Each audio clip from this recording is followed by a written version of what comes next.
Hello friends, जय Shri Krishna, Radhe Radhe. Friends, आज की इस वीडियो में हम सीखेंगे मैथ। अगर आप कमज़ोर छात्र हैं, आपको मैथ नहीं आती है, तो इस वीडियो में हम बेसिक से मैथ सीखेंगे। पूरा जीरो लेवल से लेकर हाई लेवल तक जाएंगे। तो आज का क्लास हमारा मैथ का बेसिक क्लास है, पार्ट 1। इसी तरह से पार्ट बाय पार्ट करके डेली हम लोग मैथ सीखेंगे, जो कि एडवांस लेवल तक जाएगा। तो यहाँ पे देखिए, किसी संख्या में शून्य का गुना किया जाए या शून्य में किसी संख्या से गुना किया जाए तो गुणनफल शून्य प्राप्त होता है। हम अगर a को 0 से गुना करेंगे तो उसका मान शून्य होगा, या 0 को a से गुना करेंगे तो उसका मान शून्य होगा। जैसे कि अगर हम 2 को 0 से गुना करेंगे तो इसका मान 0 होगा, और अगर 0 को 2 से गुना करेंगे तो इसका मान भी 0 होगा। एग्जाम्पल के लिए यहाँ देखिए, 5 गुने 0 बराबर 0। अगर 0 को भी अगर हम 5 से गुना करते हैं तो उसका मान भी 0 होता है। यहाँ नीचे में देखिए, 8 गुने 0 गुने 9 गुने 6 बराबर कितना होगा? 0 होगा, क्योंकि यहाँ बीच में एक संख्या 0 है, तो इसका मान 0 होगा। दूसरा में है, शून्य में किसी संख्या से भाग दिया जाए तो भागफल शून्य प्राप्त होता है। अगर शून्य में किसी संख्या से भाग दिया जाए तो भागफल शून्य प्राप्त होता है। जैसे कि अगर हम 0 को a से भाग देंगे तो इसका भागफल 0 होगा, और 0 को अगर 7 से भाग देंगे तो भी इसका भागफल शून्य होगा। अगर हम 0 को किसी भी कितने भी बड़ी से बड़ी संख्या या छोटी से छोटी संख्या में भाग देंगे तो उसका भागफल प्राप्त 0 होगा। तीसरा में है, अगर किसी संख्या को शून्य से भाग दिया जाए तो इसका भागफल अनंत प्राप्त होता है। जैसे कि यहाँ पे देखिए, a को 0 से भाग देंगे तो इसका भागफल अनंत प्राप्त होगा, इन्फिनिटिव। 17 को 0 से भाग देंगे तो भी इसका मान होगा इन्फिनिटिव। अगर इसको हम 8 को 0 से भाग देंगे तो भी हमारा मान वही होगा। यानी कि कितनी भी बड़ी संख्या को 0 से भाग देंगे तो उसका मान्य होगा इन्फिनिटिव। चौथा नंबर में, किसी संख्या की घात शून्य होने पर उसका मान्य 1 प्राप्त होता है। 1 का घात शून्य है तो इसका मान 1 प्राप्त होगा। यहाँ 17 का घात शून्य है तो इसका मान भी 1 प्राप्त होगा।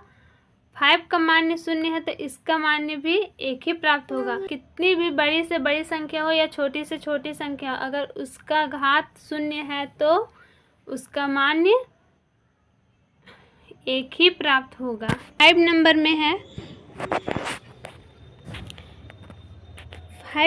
में है, किसी संख्या को स्वयं से भाग देने पर भागफल 1 प्राप्त होता है।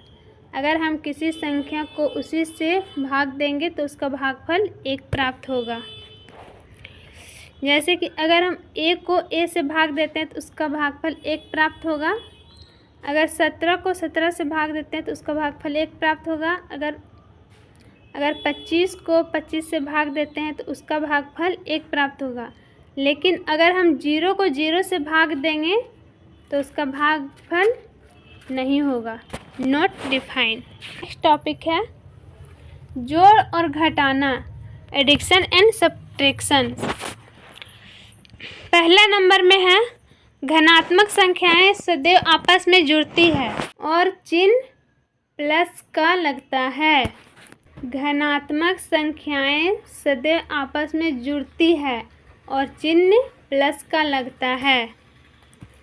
जैसे कि यहाँ पे देखिए, 2 + 3 है तो यहाँ हो जाएगा बराबर 5। अगर यहाँ पे 3 + 2 होता तो भी इसका मान होता 5, क्योंकि ये प्लस में है। नेक्स्ट है, अगर किसी संख्या के पहले कोई भी चिन्ह ना हो तो उसका मान प्लस होता है। प्लस माना जाता है। जैसे कि यहाँ देखिए +2 है +3 है तो बराबर प्लस होगा, क्योंकि यहाँ पे प्लस दिया हुआ है। लेकिन अगर यहाँ पे हम देखिए, यहाँ पे अगर 2 + 3 + 1 लिखें, इससे पहले कोई मान नहीं है तो ये प्लस में हो जाएगा, तो 2 + 3 हो जाएगा 5 और 1 यहाँ हो जाएगा बराबर 6। इस तरह से अगर कोई भी मान ना हो तो उसका मान प्लस ही होता है। जैसे कि यहाँ पे कोई मान नहीं था इसलिए हम यहाँ प्लस का चिन्ह दे दिए। नेक्स्ट टॉपिक हमारा है धनात्मक और ऋणात्मक संख्याएं सदैव आपस में घट जाती है और चिन्ह बड़ी संख्या का लगता है। जैसे कि यहाँ पे देखिए +a है -b है, तो यहाँ प्लस और माइनस बड़ी संख्या a है, a से पहले प्लस है तो यहाँ पे हम +a लिखेंगे, यानी कि चिन्ह प्लस का ही लगेगा। उसी प्रकार यहाँ पे देखिए +5 है -7 है, दोनों घट जाएगा, प्लस और माइनस माइनस होता है तो ये दोनों घट जाएगा, तो यहाँ पे -2 होगा। 7 में 2 जाएगा तो बड़ी संख्या का चिन्ह लगता है, तो यहाँ बड़ी संख्या के सामने माइनस है तो यहाँ -2 होगा। नेक्स्ट में है 9 - 17, तो -9 है और बड़ी संख्या के पहले प्लस है, तो यहाँ पे 17 में 9 को माइनस करेंगे तो यहाँ 8 बचेगा, तो यहाँ पे कोई चीज़, यहाँ बड़ी संख्या प्लस में है तो इसलिए सिर्फ 8 होगा। यहाँ पे -9 है तो बड़ी संख्या के पहले कोई चिन्ह नहीं है तो यहाँ पे 9 होगा, +9 ही होगा। और यहाँ पे 9 - 11, तो बड़ी संख्या के सामने 11 है तो यहाँ पे 11 में 9 माइनस होगा तो -2 बचेगा, क्योंकि बड़ी संख्या माइनस में है तो चिन्ह माइनस का ही लगेगा, बड़ी संख्या का लगेगा। नेक्स्ट टॉपिक है ऋणात्मक संख्याएं आपस में जुड़ जाती है।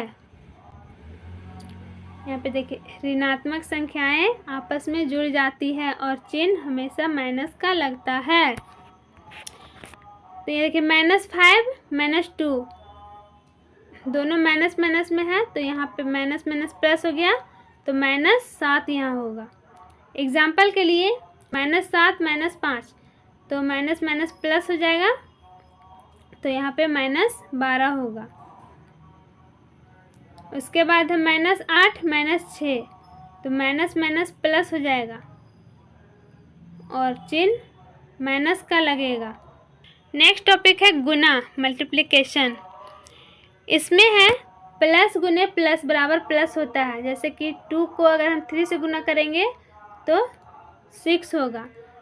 प्लस गुने माइनस बराबर माइनस होता है। अगर हम 2 को -3 से गुना करेंगे तो यहाँ पे 2 3 6 और यहाँ माइनस है तो माइनस लगेगा, -6 होगा। और माइनस गुने प्लस बराबर माइनस होगा। -2 गुने 3 है तो 2 3 6 माइनस लगेगा, 6 से पहले माइनस लगेगा, -6 हो जाएगा। अब यहाँ पे है माइनस गुने माइनस बराबर प्लस होता है, तो -2 और -3, तो 2 को अगर हम -2 को -3 से गुना करेंगे तो यहाँ 2 3 6 और प्लस माइनस माइनस प्लस, तो यहाँ पे +6 हो जाएगा। देखिए नेक्स्ट है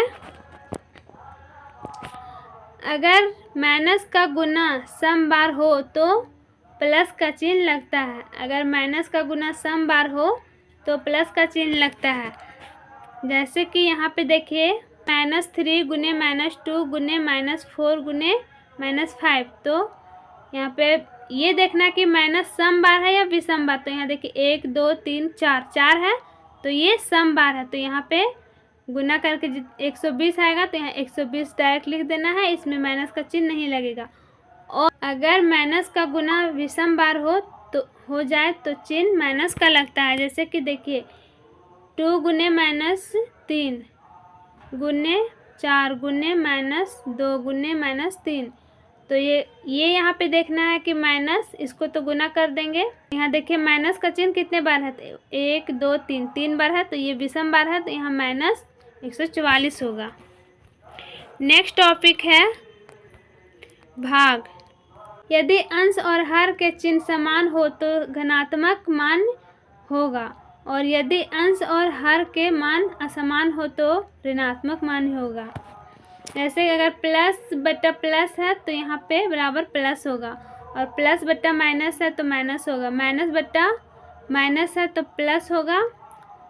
यहाँ पे देखिए +6 और +2 2 तिया 6 होगा और यहाँ पे 6 बट्टा -2 है तो यहाँ पे 2 तिया 6 -3 हो जाएगा, 3 आएगा, 2 तिया से 3 बार हो जाएगा तो यहाँ माइनस है तो यहाँ माइनस आ जाएगा। अब यहाँ पे है -6 बट्टा -2 तो यहाँ पे 2 तिया 6 दोनों माइनस है, दोनों कट जाएगा तो यहाँ पे सिर्फ 3 होगा। यहाँ पे देखिए -a को -a बट्टा b बराबर एक ही आएगा, a बट्टा -b और a बट्टा b ये सभी का मान सेम होगा। एग्जाम्पल के लिए -6 को 2 से भाग देंगे तो यहाँ पे 2 तिया 6 तो यहाँ 3 आएगा। 6 को -2 से भाग देंगे तो यहाँ 2 तिया 6 -3 आएगा और -6 को 2 से भाग देंगे तो यहाँ 3 आएगा। तीनों का मान सेम आएगा। आज की वीडियो यहीं समाप्त करते हैं। नेक्स्ट वीडियो देखने के लिए हमारे चैनल को सब्सक्राइब करें और वीडियो को लाइक करें और अपने दोस्तों के साथ, रिश्तेदारों के साथ शेयर जरूर करें। यहाँ तक हमारी वीडियो देखने के लिए थैंक यू सो मच।